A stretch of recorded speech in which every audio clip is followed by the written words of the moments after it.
اعوذ باللہ من الشیطان الرجیم، بسم اللہ الرحمن الرحیم۔ خاور نعیم ہاشمی آفیشیل میں آپ کو خوش آمدید کہتا ہوں۔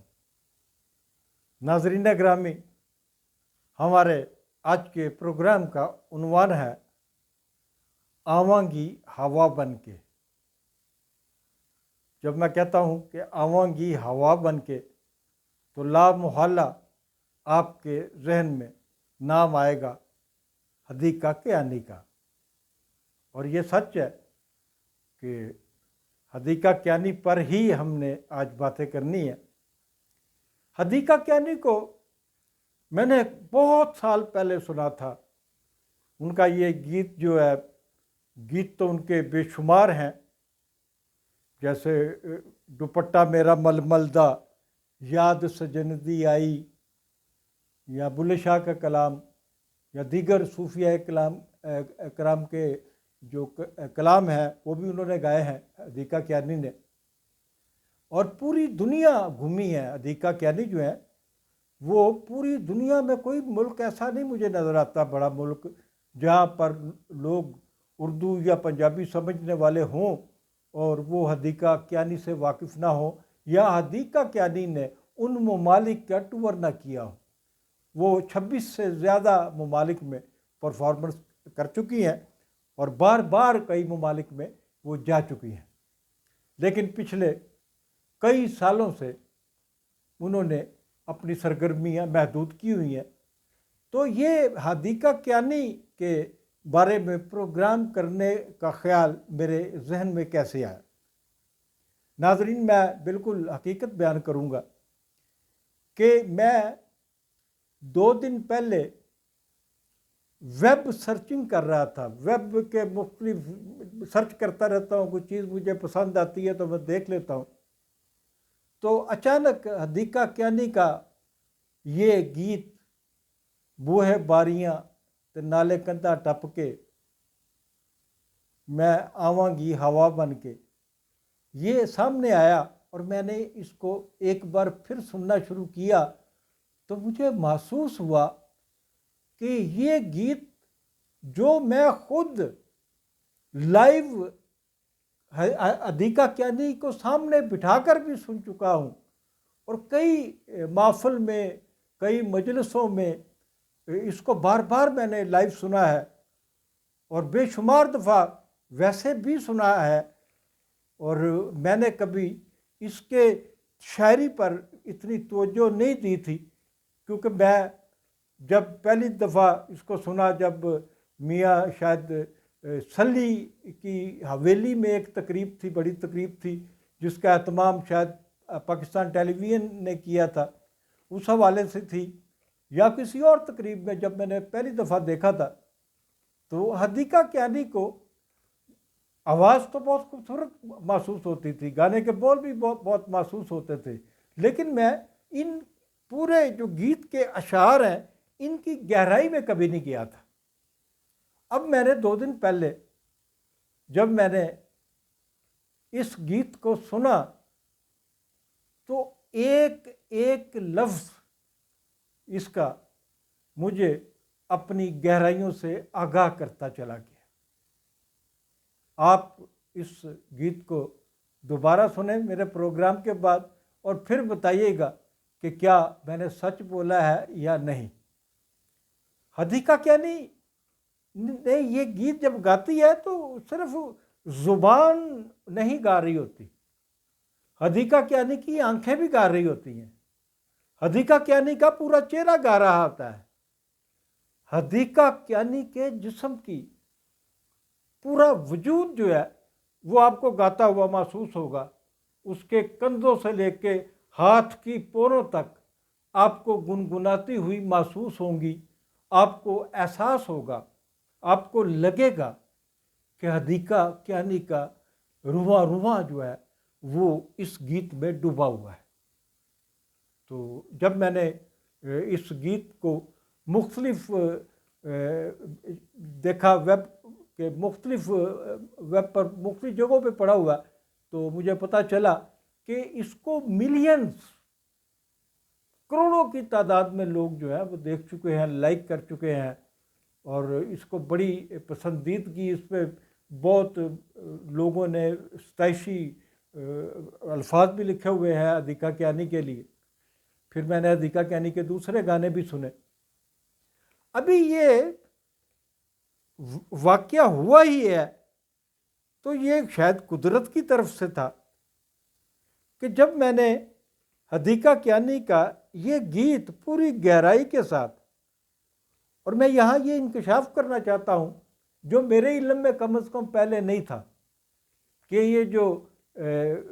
گیت ہے بوہے باریاں تے نالے کندھا ٹپ کے، یہ ان کی والدہ کا لکھا ہوا گیت ہے۔ ان کی والدہ کا نام خاور کیانی صاحبہ ہے، اور ان کا تعلق خاور کیانی صاحبہ کا تدریس کے شعبے سے رہا ہے۔ تو یہ جب 3 سال کی تھی ادھیکا کیانی تو ان کے والد کا انتقال ہو جاتا ہے۔ یہ ایک متوسط سے گھرانے میں پیدا ہوئی تھی، اور 1976 شاید ان کا تاریخ سن پیدائش ہے۔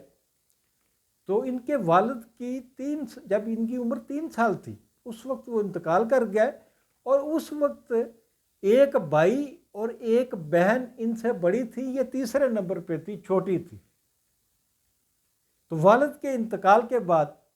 ان کے رشتہ داروں نے بھی ان سے ناطا توڑ لیا۔ جو تعلق دار تھے، جتنے بھی جاننے والے تھے، سب نے منہ پھیر لیا،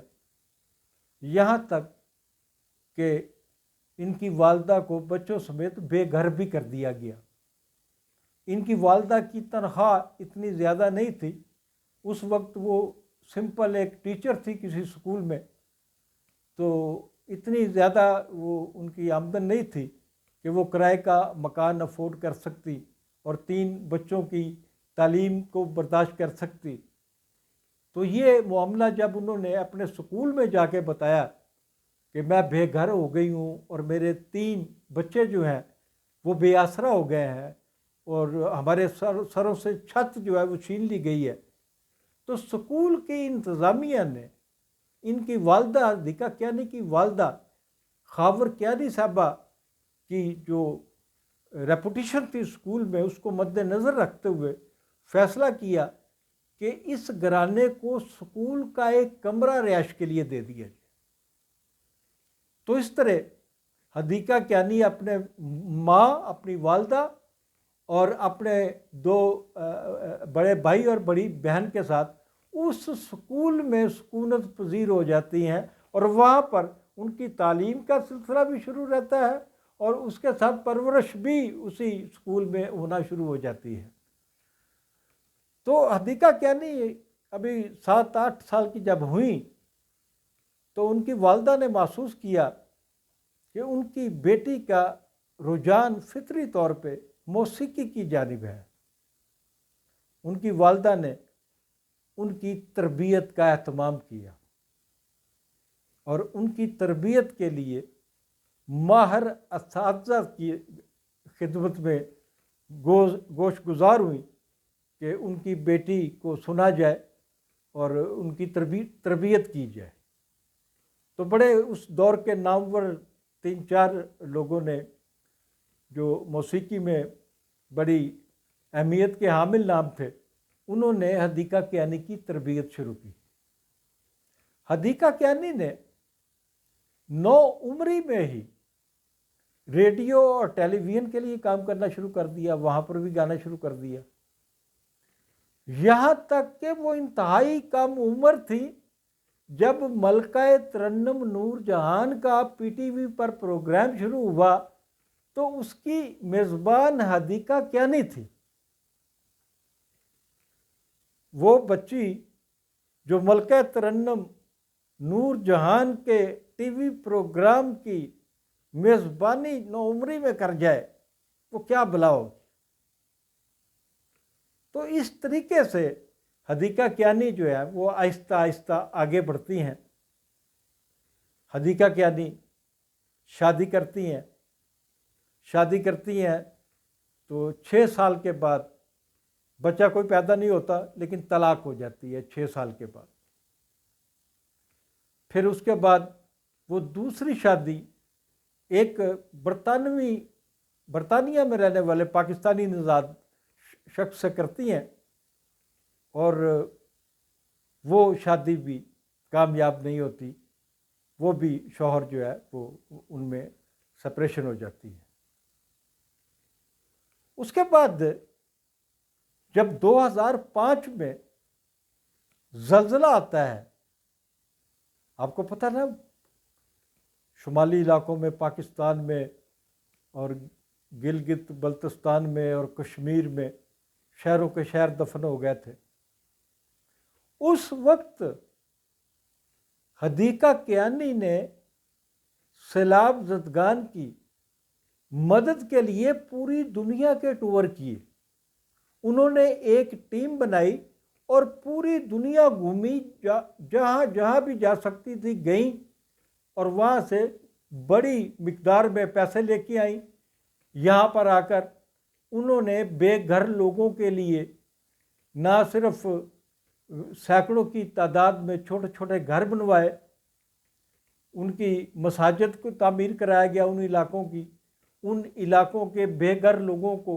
ماہانہ وظیفے دیے گئے۔ اس کے بعد یہ حالیہ زلزلہ ہو یا اس کے درمیان میں بھی ایک زلزلہ آیا تھا، تینوں بار حدیقہ کیانی نے متاثرین کی جس طریقے سے امداد کی، اور بڑی خاموشی سے، اور اتنا بڑا نام حدیقہ کیانی کا، اور اتنا بڑا وہ کام کرتی ہے، لیکن اس کی تشہیر نہیں کرتی، کیونکہ میں نے اس کو تشہیر ہوتے ہوئے نہیں دیکھی کہ حدیقہ کیانی نے اتنے 100 مکان بنا دیے بے گھر لوگوں کے لیے، اتنے بے گھر لوگوں کے لیے سہارا بن گئی، اتنی مسمار ہو جانے والی، شہید ہو جانے والی مساجد کو دوبارہ تعمیر کرایا۔ یہ ساری چیزیں جو ہیں یہ کبھی بھی کسی بھی میڈیا کے سورس سے میرے علم میں نہیں آئی تھی۔ یہ ویب کو میں نے سرچ کیا تو یہ ساری چیزیں میرے سامنے آتی ہیں۔ تو اسی دوران میں حدیقہ کیانی نے ایک بچے کو عیدی سینٹر سے، کیونکہ یہ جو انہوں نے زلزلہ زدگان کی، سیلاب زدگان کی امداد کی، زلزلہ زدگان کی بھی اور سیلاب زدگان کی بھی جو امداد کے انہوں نے پروگرام کیے، تو ان کے جو وسیلہ بنایا انہوں نے پیسے دینے کے لیے، وہ عیدی سینٹر کو بنایا تھا۔ عیدی سینٹر کو انہوں نے رقوم بھی دی تھی، اور ان کی وساطت سے ترقیاتی کام بھی وہاں کیے گیا، لوگوں کی مدد کی گئی، جو کچھ بھی کیا گیا۔ تو اسی دوران میں حدیقہ کیانی نے 17 سال پہلے عیدی سینٹر سے ایک بچے کو گود میں لیا۔ وہ بچہ جو 17 سال پہلے گود میں لیا تھا انہوں نے، وہ بچہ آج اپنی ماں سے بھی قد میں لمبا ہو چکا ہے۔ میں نے اس کی تصویریں دیکھی ہیں، اس کی اعلیٰ تعلیم دلوائی اس بچے کو حدیقہ کیانی نے۔ حدیقہ کیانی نے اچانک میوزک کو کیوں چھوڑ دیا؟ میوزک انڈسٹری کو اچانک الوداع کیوں کہہ دیا؟ یہ بھی ایک بڑی اہم چیز ہے جو آپ کے علم میں ہونی چاہیے، جو میرے علم میں آئی ہے تو میں آپ سے شیئر کرنا چاہتا ہوں۔ ہوا یوں کہ 15 سال پہلے ہی، تو 14-15 سال پہلے ہی ان کی والدہ کو اچانک فالج کا اٹیک ہو جاتا ہے۔ تو وہ فیصلہ کرتی ہیں کہ میں یہ سارا جو میوزک کا ان کا شوق ہے یا ان کا روزگار ہے یا ان کے جو بھی مشاغل ہے، میں ان کو ترک کر کے میں صرف اور صرف اپنی ماں کی تیمارداری کروں گی۔ وہ مسلسل اپنی والدہ کی تیمارداری کرتی رہی، اس والدہ کی جس نے ایک عام ٹیچر ہونے کے باوجود اپنے 3 بچوں کی انتہائی تنگی کے عالم میں پرورش کی، ان کو تعلیم دلوائی، ان کے لیے اپنی پوری زندگی بسر کی۔ تو یہ جو ساری کہانی میرے سامنے آئی تو میں سمجھتا ہوں کہ حدیقہ کیانی کی جو زندگی میں کامیابی ہے، جتنا بڑا نام حدیقہ کیانی کا ہے، کیونکہ حدیقہ کیانی کو سننے کے بعد میں آپ سے اکثر کہا جاتا تھا کہ کہتا رہا ہوں کہ آج مجھے کوئی شاعر ادیب نظر نہیں آتے، مجھے کوئی آج گلوکار بڑا نظر نہیں آتا، لیکن حدیقہ کیانی کو سننے کے بعد اور ان کی کہانی کو جانچنے کے بعد میں اس نتیجے پہ پہنچا ہوں کہ ذرا نم ہو تو یہ مٹی بہت زرخیز ہے ساقی۔ ناظرین، آج تک کے لیے اتنا ہی۔ جاتے جاتے پھر آپ سے عرض کروں گا، خاور نعیم ہاشمی آفیشیل کو سبسکرائب کرنا مت بھولیے گا۔ بہت شکریہ۔